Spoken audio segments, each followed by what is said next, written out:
मुंबई के अंधेरी ईस्ट विधानसभा उपचुनाव शिवसेना उद्धव बालासाहेब ठाकरे गुट की ऋतुजा लटके की भारी मतों के अंतर से विजयी हो गई हैं। ऋतुजा लटके को कुल 66,247 वोट मिले हैं, लेकिन सबसे रोचक बात यह रही कि दूसरे नंबर पर नोटा को वोट पड़े। नोटा के नाम पर 12,776 वोट रहे हैं। तीसरे नंबर पर निर्दलीय राजेश त्रिपाठी रहे हैं, उन्हें 1,569 वोट मिले। दादर के शिवसेना भवन और अंधेरी इलाके में ठाकरे गुट के शिव सैनिक जश्न मना रहे हैं और शिंदे गुट के खिलाफ 50 खोखे एकदम ओके के नारे भी लगा रहे हैं। मुंबई महानगर पालिका से पहले ये जीत ठाकरे गुट के लिए उत्साह बढ़ाने वाली है। इसकी अहम वजह यह है कि शिवसेना में फूट के बाद शिवसेना का नाम और इसका चुनाव चिन्ह धनुष बाण चला गया था। उद्धव ठाकरे गुट के नाम का शिवसेना उद्धव बालासाहेब ठाकरे रखा गया और नया चुनाव चिन्ह मशाल था।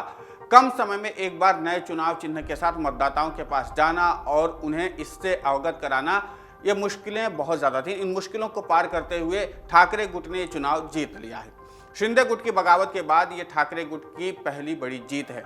ये भी सच है कि बीजेपी ने दिवंगत विधायक रमेश लटके की विधवा ऋतुजा लटके के समर्थन में अपनी उम्मीदवार की अर्जी वापस ले ली थी। ऐसे में ठाकरे गुट के लिए जीत महज औपचारिकता तक बन के रह गई थी। शिंदे गुट ने पहले ही बीजेपी उम्मीदवार के समर्थन में अपने उम्मीदवार उतारने का फैसला किया था। हालांकि शिवसेना का ठाकरे गुट की जीत के लिए बीजेपी को श्रेय देने को तैयार भी नहीं है। अंधेरी विधानसभा क्षेत्र में 2,71,000 मतदाता हैं, लेकिन सिर्फ 85,000 से कुछ ज्यादा वोटरों ने ही 3 नवंबर को मतदान के दिन वोट किया था, यानी सिर्फ 31.74% ही वोटिंग हुई। कांग्रेस और एनसीपी शिवसेना के ठाकरे गुट को सपोर्ट लगातार कर रही थी। इस बीच ये भी बताते चलें कि 7 राज्यों में हुए विधानसभा चुनाव में 4 राज्यों में बीजेपी को जीत मिली है। जीत के बाद ऋतुजा लटके थोड़ी भावुक हो गई। प्रेस कॉन्फ्रेंस में उन्होंने कहा कि जीत उनकी नहीं बल्कि उनके पति रमेश लटके के कामों की जीत है। नोटा पर पड़े इतने ज्यादा बहुमत को लेकर के उन्होंने कहा कि इसका जवाब तो लोग ही दे सकते हैं। ऋतुजा लटके ने कहा कि जो काम अधूरे हैं उन्हें पूरा करना है। युवा सेना प्रमुख आदित्य ठाकरे, अनिल परब, जिन्होंने इस पूरे चुनाव की जिम्मेदारी संभाली थी, उनका आभार मानते हुए मैं महाविकास अघाड़ी की संयुक्त परिवार उम्मीदवार थी, इसलिए अघाड़ी के सहयोगी दलों का भी मैं आभार मानती हूं।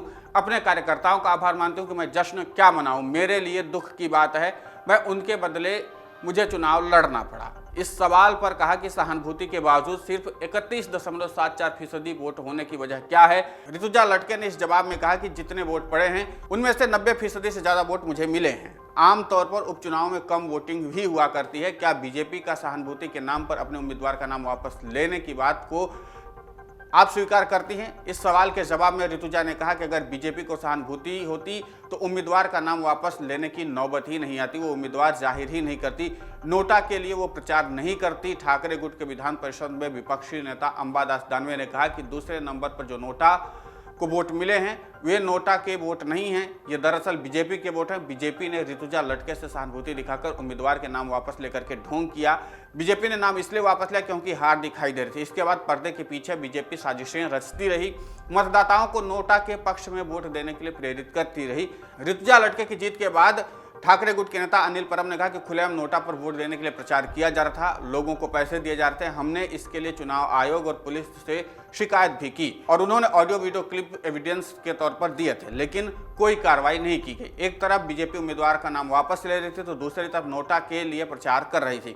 यहाँ पर ध्यान देने वाली बात तो यह है कि भाजपा के इस सीट पर अपनी उम्मीदवारी वापस लेने के बाद मुकाबला लगभग एक तरफा हो गया था, क्योंकि माना जा रहा है कि उद्धव ठाकरे गुट इस उपचुनाव में आसानी से जीत हासिल कर लिया और हुआ भी वही।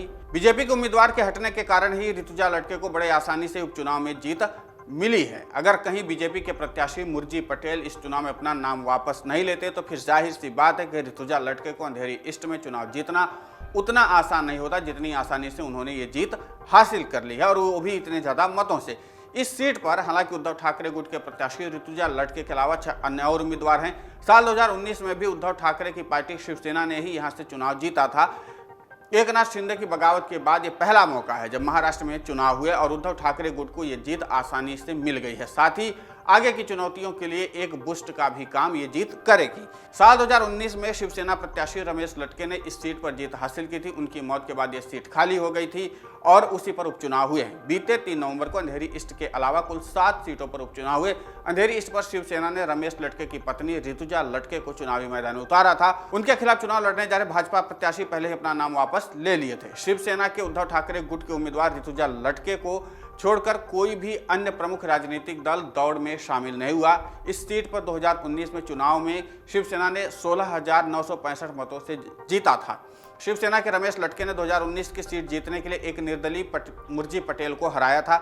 एकनाथ शिंदे के नेतृत्व वाले शिवसेना के विधायकों के विद्रोह के बाद उद्धव ठाकरे के नेतृत्व वाली महाविकास आघाड़ी सरकार गिरने के बाद महाराष्ट्र में यह पहला चुनाव है। पूरे घटनाक्रम में इस चुनावी जीत में आपकी प्रतिक्रिया बहुत महत्वपूर्ण होती है, इसलिए हमें कमेंट करके जरूर बताएं। डाउनलोड करें अमर उजाला ऐप और पाएं खबरें लगातार।